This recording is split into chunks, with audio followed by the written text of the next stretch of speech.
Welcome to Dodgers Dawgs. As part of the Dodgers Daily Network, Casey Porter here, joined by Coach Holt, as I am each and every Friday. Coach, every so often as an adult, you get Christmas morning. This is it if you're a Dodgers fan. First of all, the Giants got walked off by the Rockies yesterday. First walk-off of the year for the Rockies, which meant instead of going to this series tied, now the Dodgers still have that one-game lead. And so it is on like Donkey Kong. It is the Dodgers and the Giants in L.A. I am so pumped. I'm like a kid in a candy store. It's like Christmas morning. You name it, that's the mood I'm in. Plus, I'm feeling really good, so there you go. Well, that's even better. That's the best news, that you're feeling good, Case. Yeah. That's number one to me and everybody else that loves you. So, no, you're absolutely correct. Friday night, Tinseltown, L.A., you got the Giants and the Dodgers, one game separating the two in the standings. It's the way it ought to be. I mean, if you'll get right down to it, we'll forget about little brother. We already took 2 out of 3 from them, so we'll kind of let them go. They can kind of slide away. This is the real deal right here. Dodgers and Giants battling for first place. Two traditionally great MiLB teams, organizations, and doesn't get any better in this case for not just the Dodgers and the Giants fan, but baseball purists. This is what you want to see. I'm going to take on fire here, so I'm going to start ducking, but I'm going to say this point blank.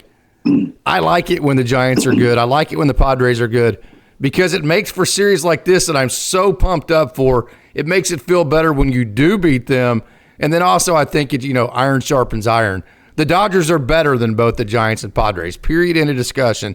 So if iron sharpens iron and everybody finds the best version of themselves, the Dodgers are still going to win, and I think it's going to be because they were challenged by the Giants and the Padres. So I like it when the Giants are good. Again, I'm taking on fire here. No, I agree with you, Case. I mean, let's go to recent history. 2 years ago, the Dodgers I'll say they coasted, 14, won the division by 14 games. You get knocked out the first round.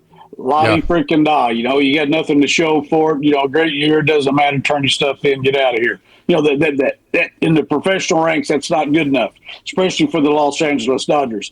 Last year, challenge from day one, all the way up to the last game of the season, grinding. The Dodgers became that grinding team, as we saw the first series, the first series against a great Padres team. Looks like they're going to get knocked out. Grind, pitching, doing great, doing all the winning baseball plays.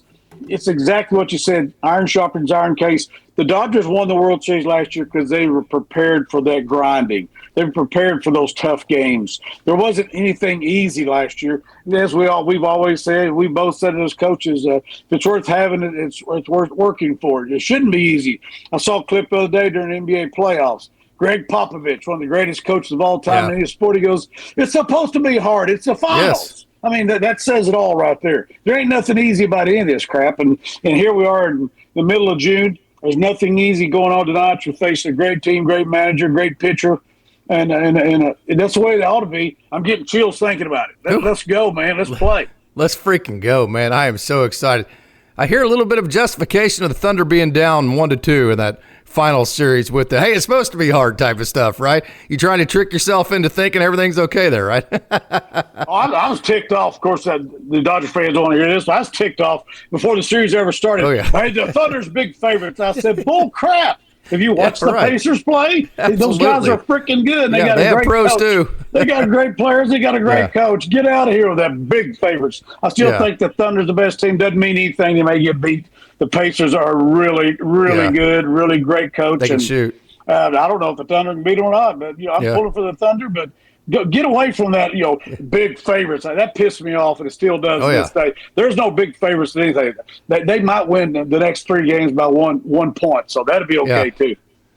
Great segue. I think we got to get the Dodgers on paper. No Matt Chapman for the Giants. Not having to face Robbie Ray.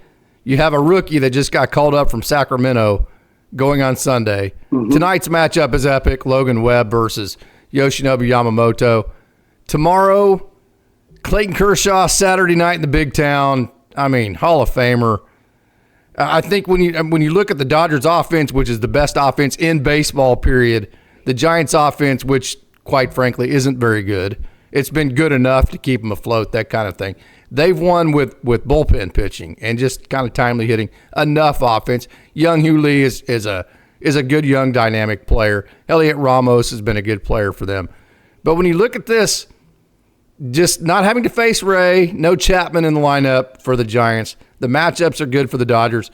Just on paper, to me, it looks like kind of like what you said. It looks like a big advantage for the Dodgers. But I'll tell you what, the San Francisco Giant team has been scrappy all year. Again, they can pitch on the back end of games. The Dodgers have had a hard time sometimes getting going early in games. So there is a formula where the Giants can come in and have success this weekend. Well, I mean, as you mentioned, that they got walked off yesterday against the Rockies.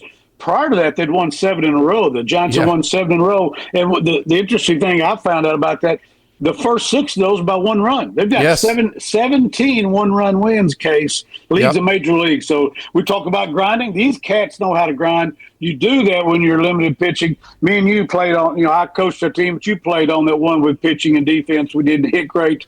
That's what this team is. They got great starting pitching.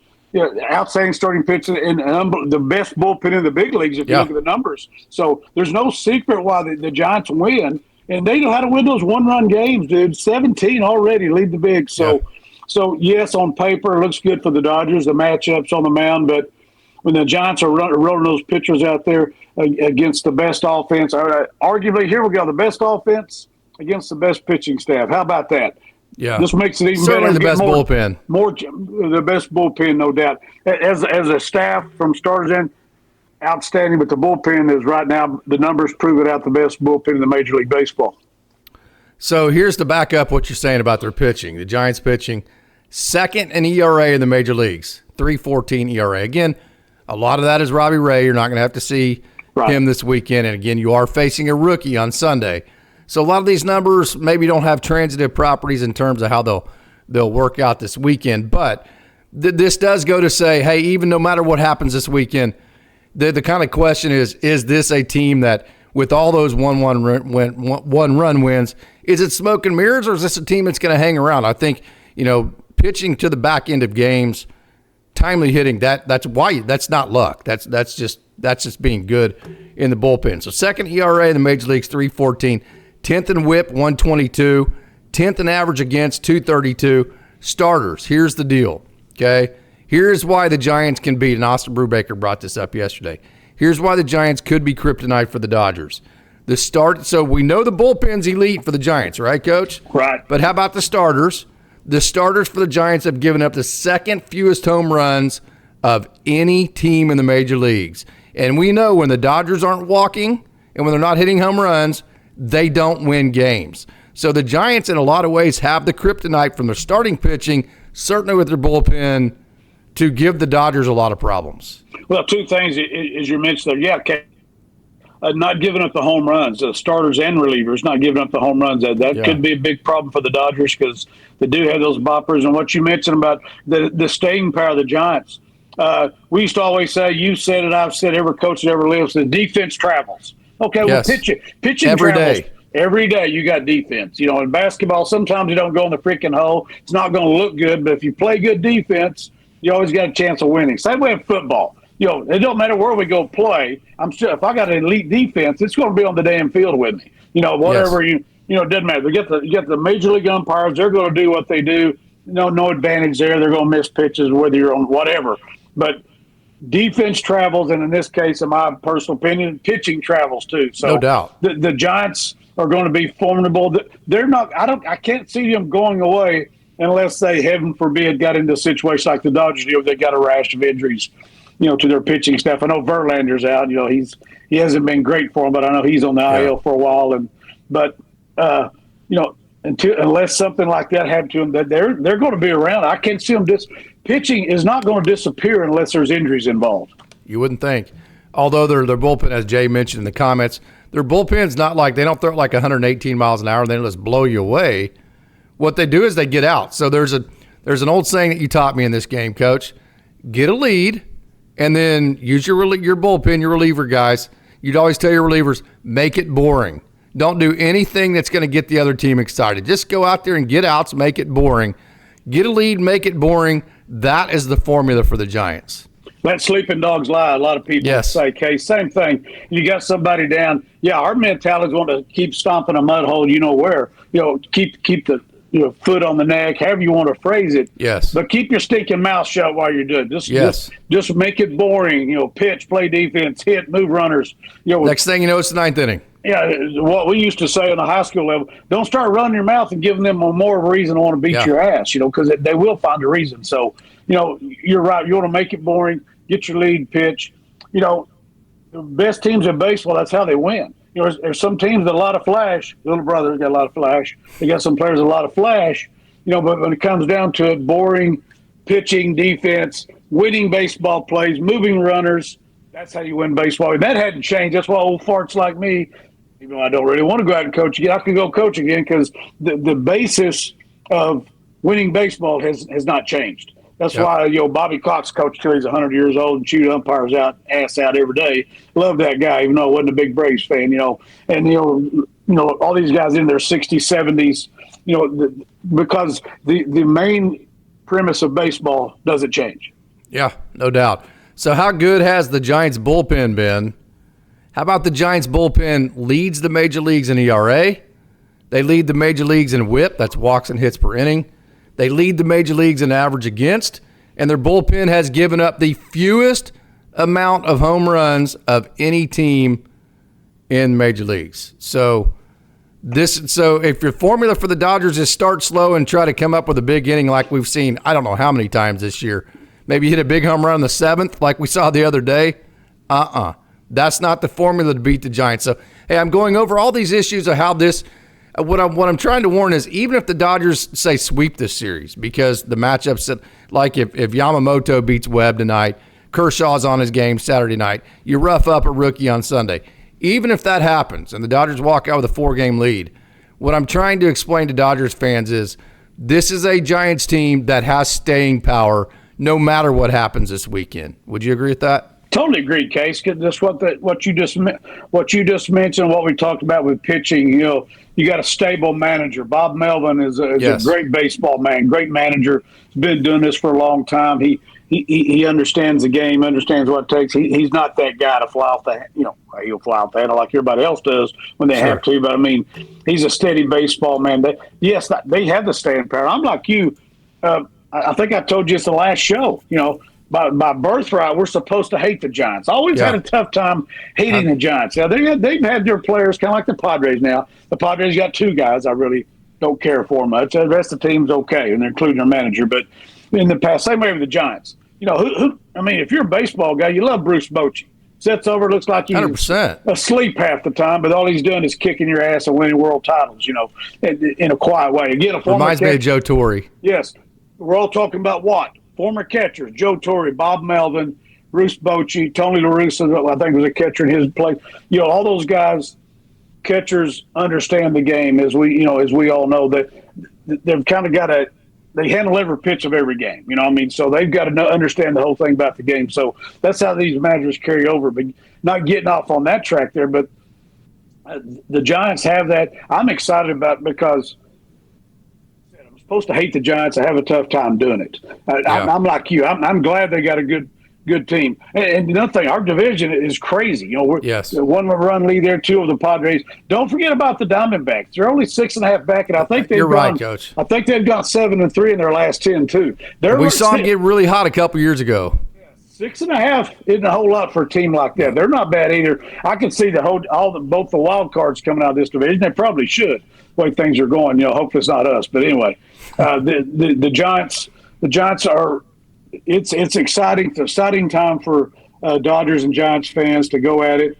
Please act good in the stands. I know everybody has their moments, but Tinseltown Friday night Giants. I mean, the whole weekend, Giants and Dodgers at Dodger Stadium. I wish we were there, Case, doing our show from there. That'd be awesome. Me and you, Coach Bearcoff, and Mr. L.A. could show us around out there. And Mark, show us where to go and where not to go. Yeah. So I can't tell if the Giants are coming into this series with momentum or not. You mentioned the 7 wins in a row.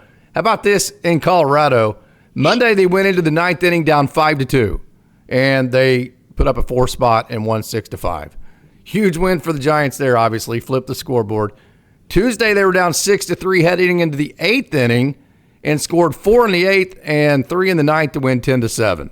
So they carry all this momentum, And then what happens to them yesterday happens to them, where they had the 2-run lead and gave up the only walk-off.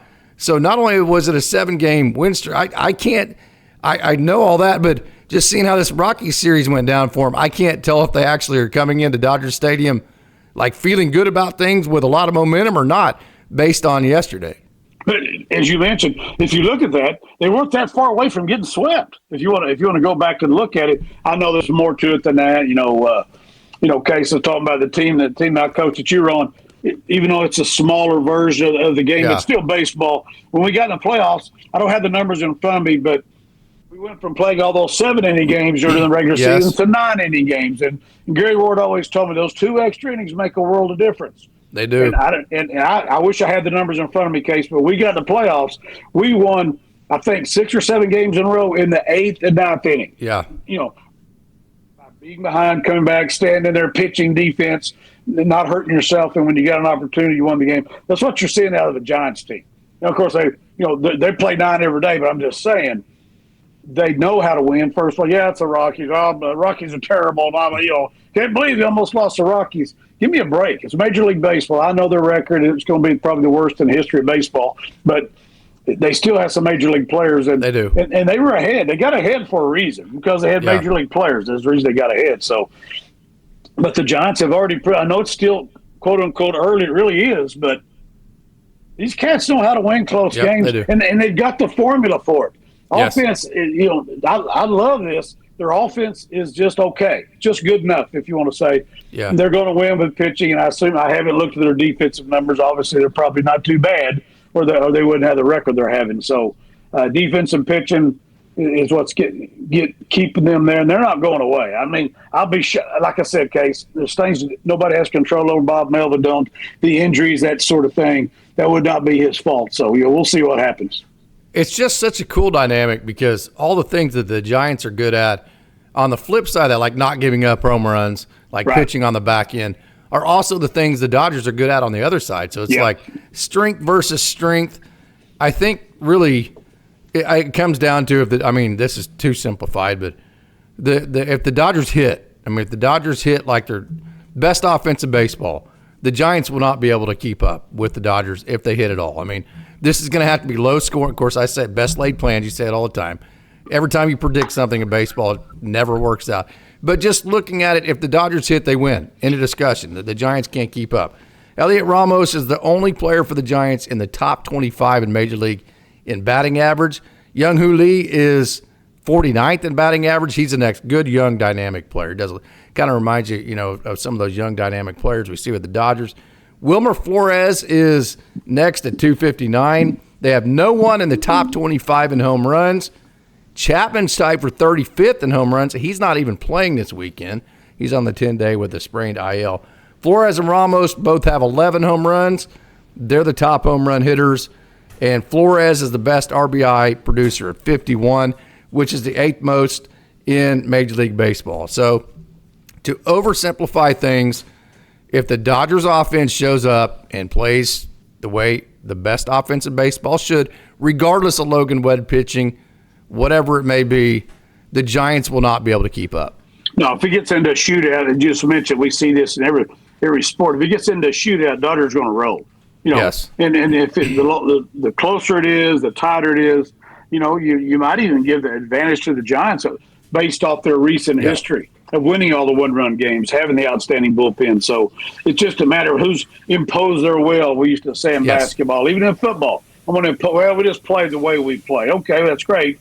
But if they take that away from you, or, a lot of times in football, if you stop the run, you make them one-dimensional, quote-unquote, you got all that. So it's all the same concept, and we'll see how it goes. But, a shootout is obviously going to favor our pretty boys from Tinseltown.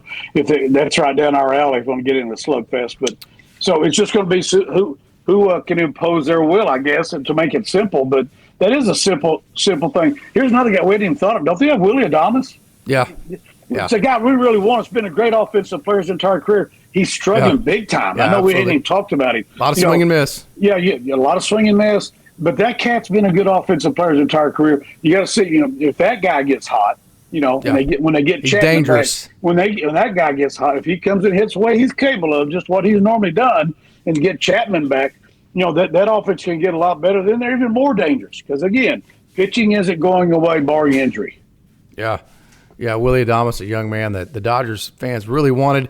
Yep. I never did. You can go back to the receipts. I just didn't think the Dodgers needed to add another profile of a swing and miss home run type of guy because as you play shortstop and your body grinds down, the home runs eventually will stop happening. We've seen that with Mookie Betts. It's a tough position to play. But with Mookie Betts, the saving grace is he's also a great hitter. He's still hitting almost 270. We feel like he's struggling. Yep. Willie Adames has never been a great hitter. He's been a guy who's been able to slug and make his numbers look good because of the slug, and then also swung and missed a lot. So that was squarely why I didn't want Willie Adames. And I just didn't think the Dodgers could absorb that profile again. I think that's kind of playing to the T there with the Giants. Well, I think so. Yeah, no, it's played out just exactly what you said. I think the Dodger fans who were wanting Willie Adames were just looking at we need a shortstop. So let's look at the guys. That's the one that's going to jump out at you because of the big numbers, like you said, the big slugging numbers. That's one of the first ones that'll jump out at you. As far as wanting to get a shortstop and whatever went on there, keeping Mookie in the outfield, I would love to see him stay out right field, but I wasn't making those decisions. And I don't care where he plays as long as he's on the field. I really don't care, but I'd love to see him stay in right field and get us an outstanding shortstop. Didn't happen. We've got a Hall of Famer at shortstop, so it is what it is. He's certainly not bad there. He can play there. But no, he's really good. Yeah. He was an outstanding right fielder. He's an outstanding shortstop. So Mookie, wherever he plays, is going to be good. But, I think that's what it was. We were sitting there all season. Nice to have a shortstop. Who's available? Then that guy pops up because of his numbers. But you're right.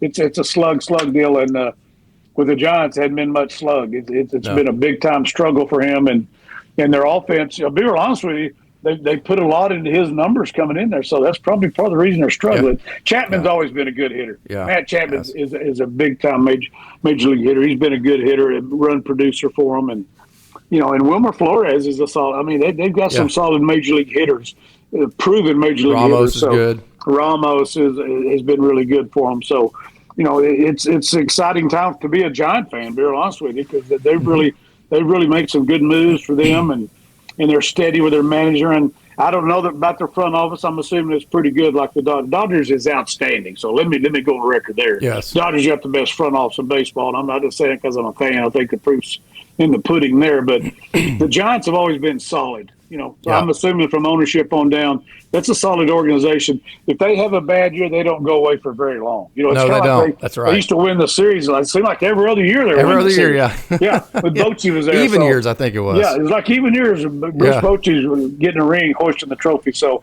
that's a solid organization from top to bottom. I don't even know who their damn owner is. Doesn't matter, but it's just – I guess you kind of admire from a distance. You know what I'm saying? Like I say, Case, I don't want anybody throwing anything at me either about admiring the Giants a little bit, but it's okay. And to a point, I admire the Padres, too, what they've done. Again, sure. I don't want to get into the two players that drive me. Respect would be a better way of putting it. Yes, sir.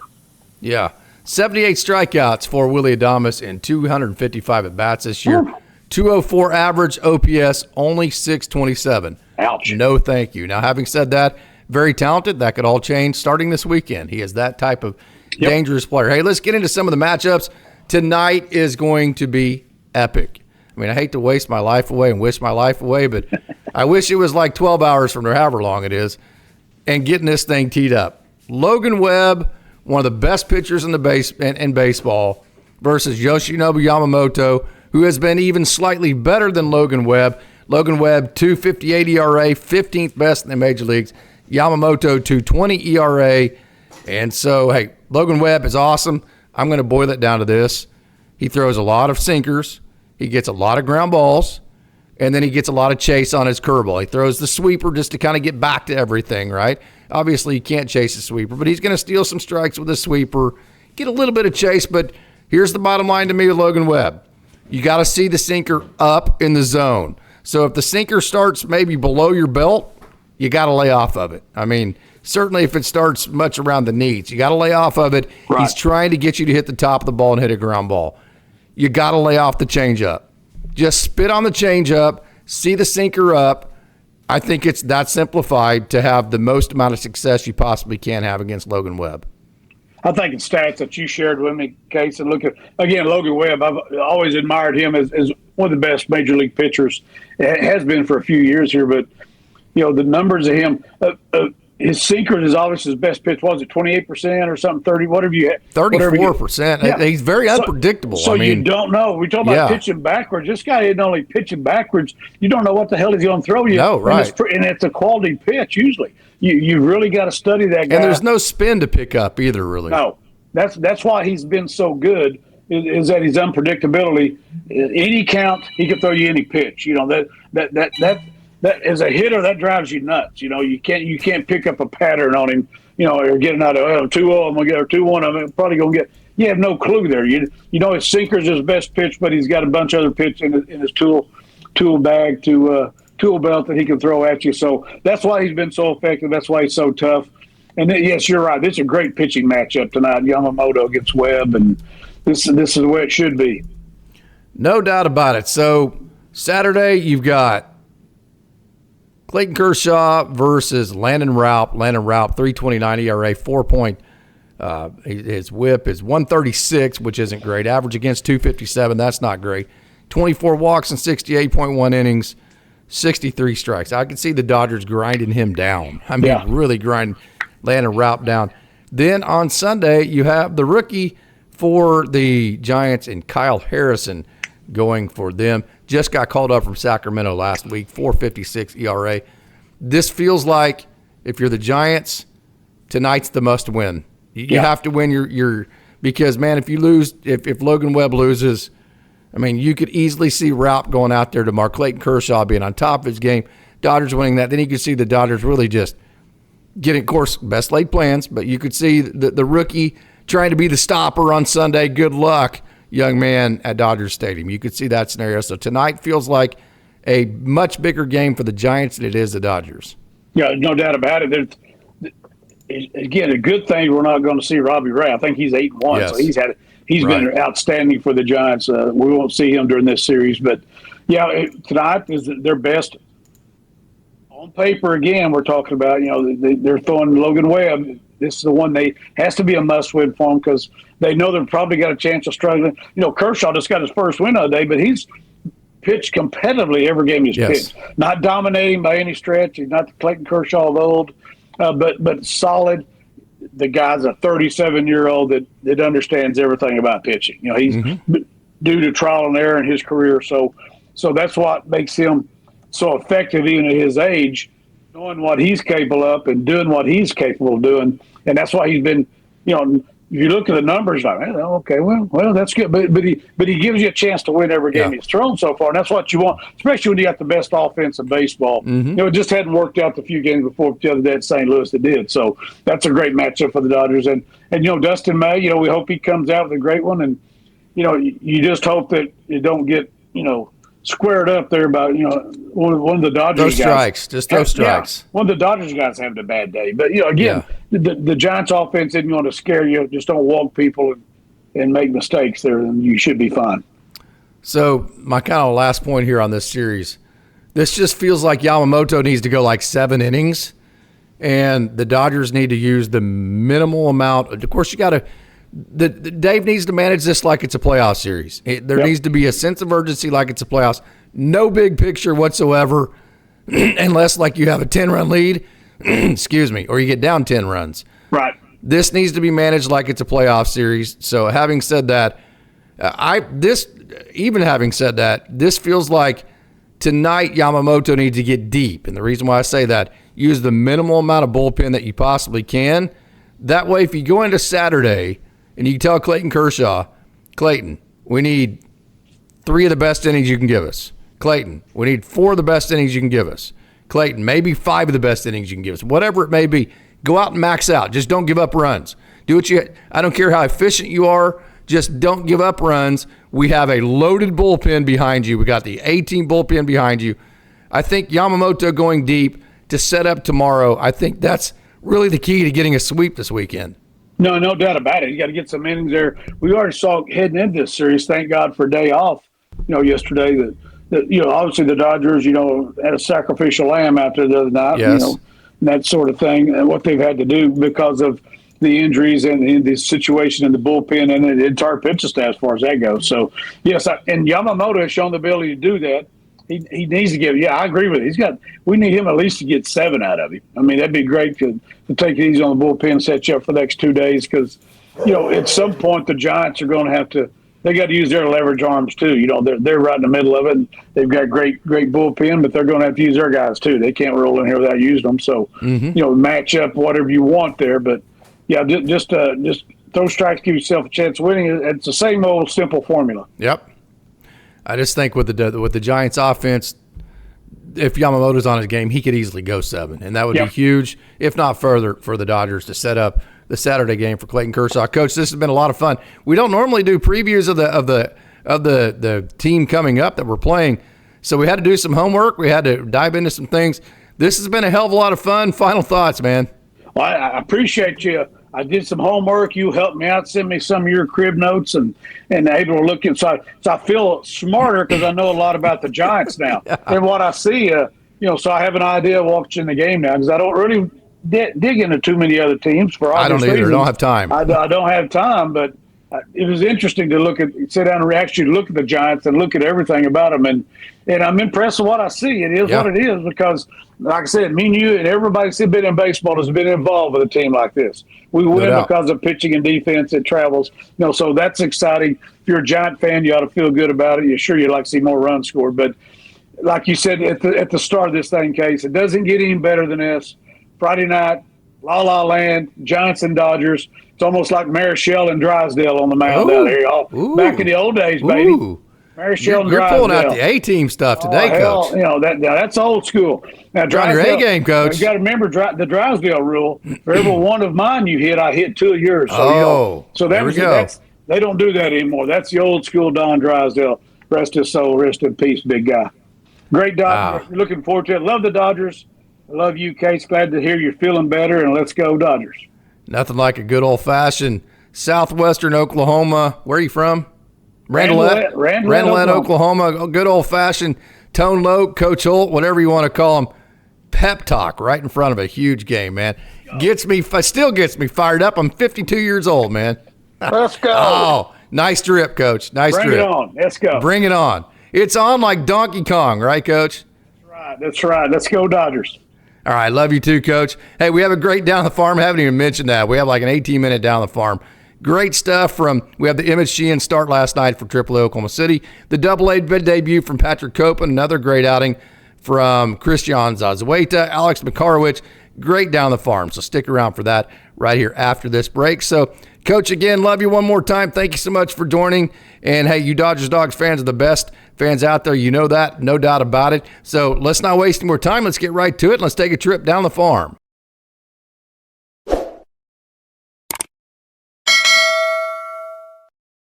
Welcome to Dodgers Daily Down on the Farm. So glad that you decided to tune in to check out the prospect action in the Dodgers system last night. Hey, it was a disappointing night.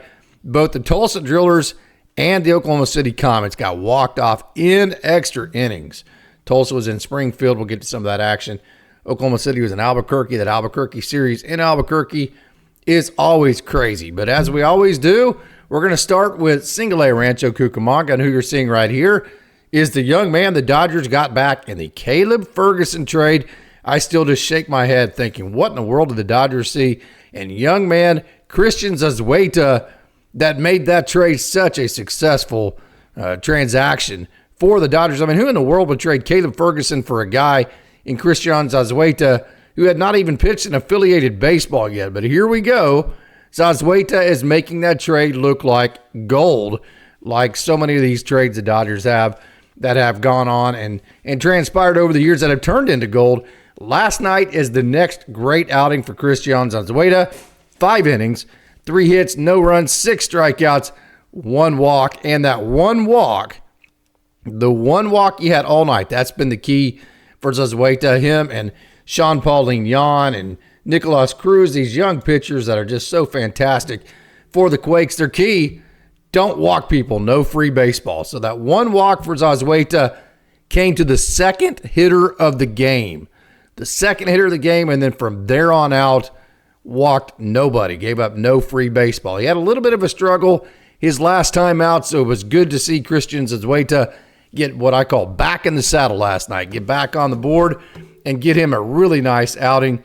And so I wanted to give credit, first of all, with all these young pitchers that throw so many strikes. We've seen so many times in the past where we have all these power arms and they just can't find the strike zone, this and that. Not this year.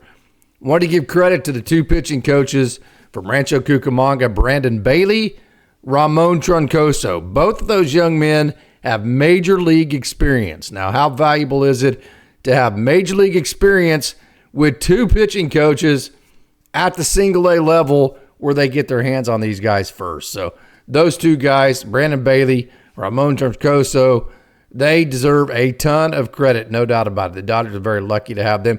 So back to Zazueta. He's now 6-2 on the year. He lowered his ERA down to 2.59. His whip is down to 110, and he has 59 strikeouts in 55.2 innings, just 16 walks. So very good year for Zazueta. He continues with that. Last night was a 7-time. So not only has he been good, he's also been durable. He's also created length. 7-time this year. 7 times he's gone at least 5 innings in a start. So nothing that you can say other than just great things about Christian Zazueta, the way that he's able to be a professional strike thrower. They have taught him how to throw strike one, but not to throw ball 4. And I love those kind of guys. I love it when the ball is in the strike zone. And talk about throwing strikes. When Cody Morse is in the zone, he had no walks. This is Cody Morse. Big old 6'6", 6'7" dude. Kind of has some Randy Johnson looking tendencies to him here. Just kind of the way he whiplashes that ball to home plate. His long, tall drink of water presence to him. But Cody Morse, when he is in the strike zone, again last night, no walks. He simply put just plows through hitters. Look at that slider right there. Good fastball with a lot of room to grow. Fastballs in the mid-90s. A good slider sweeper that he can put a lot of horizontal movement to. He can also add depth to it. He has good deception with his delivery. You see him kind of turn his back pocket to the hitter and hide everything right there on his way to the plate. He has a unique arm angle, and the way that he's able to slide that ball right will get right-handers out, and just the unique delivery and crossfire will get left-handed hitters out. So last night for Cody Morse, 2 innings, 2 hits, no runs, 1 strikeout, no walks. That's the big deal there. 31 pitches, 21 strikes. Back-to-back scoreless outings for Cody Morse. So good outing for him. And again, just kind of growing into what he's going to become. Just kind of feeling things out here and there, trying to figure out exactly what his mix is going to be, what the arm angles are going to be, and doing a good job. He's been pitching very well as of late, Cody Morse. And this is Miles Caba. This time last year, Miles Caba had just finished his last year at the University of Miami.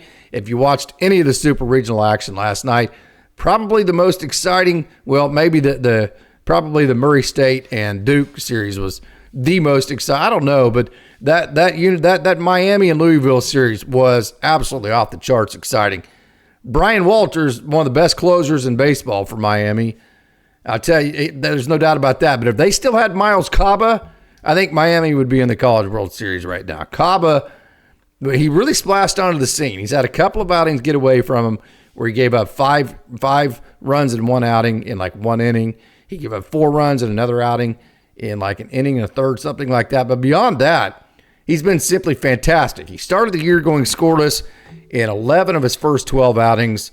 And since then, other than those 2 outings, he's given up just 2 runs all year in 21.1 innings. So you see just how good Miles Caba has actually been for the single-A Rancho Cucamonga Quakes. And so good to see him, Miles Caba, throwing well again for the Quakes. Moving up now to the high A level, this is reliever Alex Makarowicz. And there wasn't a whole lot to talk about offensively last night. Mike Sirota had a double, so did Zaire Hope. Beyond that, there wasn't really a whole lot of anything to talk about. So I want to talk about a young man who has electric stuff, still mastering the execution piece. That's Alex Makarowicz, who's doing a great job. But you talk about total electricity. Alex Makarowicz, he has one of the most electric mixes, one of the most electric right arms, electric arsenals that you'll see in the minor leagues. Now, sit down when you hear this. Alex Makarowicz, now he's walked too many guys. I'm not going to sugarcoat that. The execution piece is not perfect, but look at that bomb he just dropped with that breaking ball right there. He is going to hit 100 miles an hour with that fastball eventually. 38 strikeouts, 38 Ks in 18.2 innings. 83 strikeouts, that's this year. In his career, he has 83 strikeouts in 50.2 innings. It just simply does not give it any more explosive than that. Look at that slider. You saw the curveball with the depth, the straight 12-6 tumble. There's the slider. Look at that curveball there. So you saw the slider that had a little bit more horizontal. You saw the big-time curveball. Now imagine, there's another big curveball again. Now imagine this fastball coming up here, riding the top of the zone right there at 100 miles an hour. That's very explosive right there for Alex Makarowicz. So wanted to say it one more time, not going to sugarcoat it. The execution piece has gotten a lot better for Alex Makarowicz, but still too many walks on the year, but massively, massively explosive. So now we're going to move up to the AA level, and who you're looking at right here is Patrick Copen, who is making his AA debut. I am going to Tulsa next week. Whatever day it is of the week that Patrick Copen pitches, I'm there. I cannot wait to see Patrick Copen pitch in person next week in Tulsa. Super excited about it last night. Last night's AA debut, 5 innings pitched, 4 hits, 2 runs, 6 Ks, 4 walks. So lots to unpack here. Watched every pitch of his outing last night. Total dominance in certain periods of the game. So he started the game. He was really struggling with his command. You could tell the humidity in Springfield. Patrick Copen's from West Virginia. Look at him right there, wiping his brow. And then he played in Great Lakes, right? And then he played in Rancho Cucamonga. So he went from Marshall to Rancho Cucamonga to Great Lakes. And I can tell you, in Springfield, Missouri, Tulsa, Oklahoma, when it's like 85, it feels like 200 degrees because it is so humid. So I'm just telling you, early on in his AA debut, he was struggling with that humidity to try to get his grip because, I mean, it's like you walk outside the clubhouse and it's like you're in a sauna. You just immediately start sweating. So it took him a minute to get used to the humidity. He struggled a little bit with the command and execution early, got past that part, then had periods of total dominance, and then really got comfortable and started dropping some really nice bombs as the night went on. Then the strike zone got tight. So there was a lot there for Patrick Copen to kind of navigate through in his AA debut. He battled through all of it. And really the overall takeaway is that the AA hitters for Springfield, they could not match the stuff of Patrick Copen. When he executed, they had no chance whatsoever. See right there? I mean, just late on that pitch. I mean, no shot pulling off that slider. And that's because he's having to cheat on that fastball. And that's not a great slider there. Still can't hit it because you're having to sit on that fastball, and then there's that fastball. Just blow him away to that 4th spot. So a great debut last night. Not a good debut for Patrick Copen. That was a whole lot of fun to watch in his AA debut for the Tulsa Drillers. So great job, Patrick Copen. Cannot wait to watch him pitch in person next week. And another young guy, not a young guy, but he's been around for a while, but a guy that has really, really worked his tail off to get back on the top of his game. This is Ronan Cobb. 2 scoreless innings last night for AA Tulsa. He now has a scoreless streak of 8 outings in a row. And in those 8 outings, Ronan Cobb has 14 strikeouts in 9.1 innings. Looked very good last night. That fastball, that slider right there, cutter, was a really good pitch. It's another pitch just to get hitters off of his fastball that he can also steal strikes to. The fastball had a really good carry. You could tell. I did not have any of the StatCast data, but you could tell just by the way the hitters were reacting to it. His fastball had a really good carry. The slider to the back foot was fantastic. The slider to get me over, slider to steal strikes was really good too. And Ronan Cobb, because of that, did a really nice job last night. 2 innings scoreless and lowered his ERA down to 3.68 on the year. So here comes Ronan Cobb. It's been somewhat of a struggle for him here in the last, I'd say, full year, but he's really worked, and here he is right back on top of his game. And talk about a guy who's trying to get back on top of his game as a move to AAA Emmett Sheehan right here. This is Emmett Sheehan, 3 innings pitched, 6 hits, 4 runs, 7 strikeouts, no walks. The no walks is awesome because in Albuquerque, that place is cavernous. It's easy to gather base hits because the outfield has to play so deep and the yard is so big, and it's very easy to get home runs. Nice slider, Emmett Sheehan, to match a fastball that was sitting about 96, and he was pelting about 97 at the top. And he may have hit an 8. I don't remember if he did or not, and I don't think I looked, but really, really good ride and run. The thing about his fastball that makes it so good and so unique is that to the arm side, whenever you see him throw it, right there, see that ride and run? Let me back that up. And what I want you to notice is look how far it starts over here and just runs this way. Now imagine this amount of run at 97. How are you going to hit that? Now that's obviously not a strike. You're seeing every pitch of his first inning last night. These are not highlights. This is every pitch of his first inning. So total 3.1 innings, 6 hits, 4 runs, 7 strikeouts, no walks. 7 Ks are great. No walks are great. The inning he gave up the 2 spot was unfortunate. He threw a changeup and a guy kind of ducked into it and it hit him in the helmet. Changeup, whatever. He did throw some nice changeups last night. Not worried about a changeup getting away from Emmett Sheehan at this point. Look at that ride and run of that pitch. And then he gave up an opposite field, what I call Albuquerque home run, an elevation home run. The guy hit it opposite field. It was a wall scraper. In Oklahoma City, it probably comes up 15, 20. Oh, a nice slider. Wow. You saw that ride and run fastball. There's the good slider. In Oklahoma City, that's probably 15, 20 feet. Well, that may go to the warning track. I'll put it to you that way. So he gave up an Albuquerque home run, a hit batsman with the hit by pitch.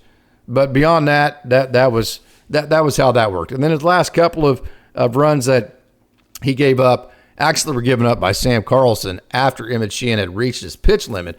So Emmett didn't get to finish his last inning because of the pitch limit. And then Carlson came in. I love Sam Carlson. He's had a great year. But he gave up a home run, which put the run total at 4 for Emmett Sheehan. But other than that, I think the Dodgers brass, I think all the inside guys will really love, I think they'll love what they saw last night from Emmett Sheehan and Patrick Copen both. That is exciting to watch. It wasn't a great night in terms of the wins and losses. Again, both the AA Tulsa Drillers and the AAA Oklahoma City Comets got walked off. Great Lakes didn't have a great game. Rancho kind of saved to salvage things. But I think that the overarching theme of last night will be the starts from Patrick Copen and Emmett Sheehan. And then Alex Freeland hit a home run. Alex Freeland, not going to sugarcoat it. He has been absolutely struggling. He's been on the struggle bus in June, no doubt about it. I think he'd been like 4, maybe 5, 6 games in a row without a hit.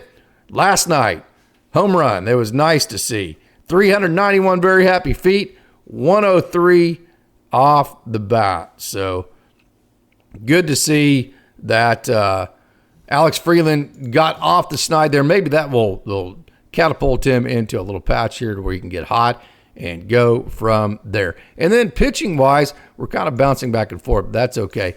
Julian Fernandez, 100 miles an hour, ladies and gentlemen. 100 miles an hour. He hit 100 miles an hour on more than one occasion, and he threw a scoreless inning last night for the AAA Oklahoma City Comets. So it was good to see Julian Fernandez. We know he's a guy that could be a guy that the Dodgers really need depth. They want to reach down into their depth pool. Julian Fernandez, you'd have to think, would be a serious consideration, and it's good to see him go scoreless last night. There's my boy Trevor Boone from OSU. He hit the legendary home run to beat Nebraska in the 2019 walk-off where he actually, at the Bricktown Ballpark, he actually hit a home run to beat Nebraska. It broke out the H. They've eventually replaced that. When they took down that H, they gave it to his mother, and she now has it in her china cabinet in her living room. How about that? What a cool story baseball can give you from time to time. And then Edgardo Henriquez, talking about guys that the Dodgers might dip into the talent pool with. Hey, 5 runs in his last inning, bounce back last night. Second pitch of his outing for Edgardo Henriquez, 100 miles an hour. He hit another 100-mile-an-hour fastball in a low outside corner strike that you saw just a minute ago. You see some of the pitches still get away from him. No doubt about that.